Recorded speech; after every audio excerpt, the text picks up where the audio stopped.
The doctor's in.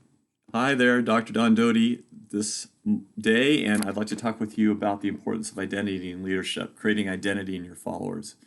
So, if we look at the million follower leaders, if we look at Gandhi, if we look at Sun Yat-sen for China, Lenin for Russia, Christ, or if we look at Muhammad, each of these leaders created a unique identity and changed the way their followers view themselves.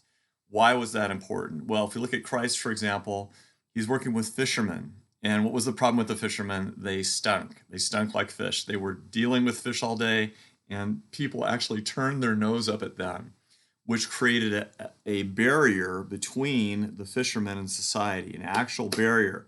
They were separate. The fishermen pretty much did their fishing thing, sold their fish, and went home. They hung out together, which is why we have a tuna community in Alaska. We have a crab community in Boston.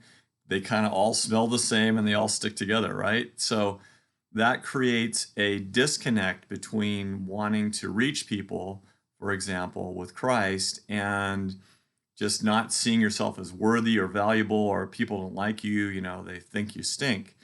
So how did he change that identity? He called them, he communicated to them that they were salt and light. Okay, what was it about salt and light? Well, salt in the day was a currency, actually. The Roman centurions each day got a ration of salt called a salarium, which is the base root word of today's word salary. So salarium becomes today's salary. And it's because salt was used actually as a currency because it was so valuable to preserve things. It was the refrigerator of the day. And light, of course, was super important, right? Without light, you couldn't write, you couldn't work. So oil was pretty much the basis for light.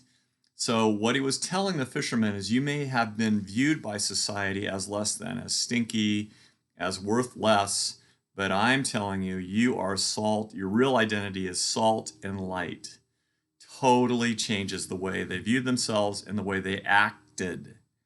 So instead of just having a platitude like a vision or a mission statement, I'd really like to encourage you to go deeper as a leader and think about people's identity. Gandhi did this. So in his day, Gandhi, his people, the Indian people, were ruled by Britain, and they kept the Indians economically impoverished by selling them textiles at exorbitant prices so they could never get ahead. So it's just like the only clothing, the only blankets, the only sheets they could get were from Britain, and the only way they could buy them was at exorbitant prices, which kept the Indian people down economically. Well, so what did Gandhi do? Gandhi changed their identity into an identity of, you don't have to be dependent on Britain. You can do it yourself with the spinning wheel and the khadi. He created a garment called a khadi, which kind of like today's sari, where it was just a one-piece kind of sheet that you would wrap around yourself, and it was very easy to make. You could make towels out of it for your family. You could make sheets for your bed, blankets, etc. And with his spinning wheel, he revolutionized Indian society, which I think is why Indians are so entrepreneurial even today, because the entire identity of their nation was changed.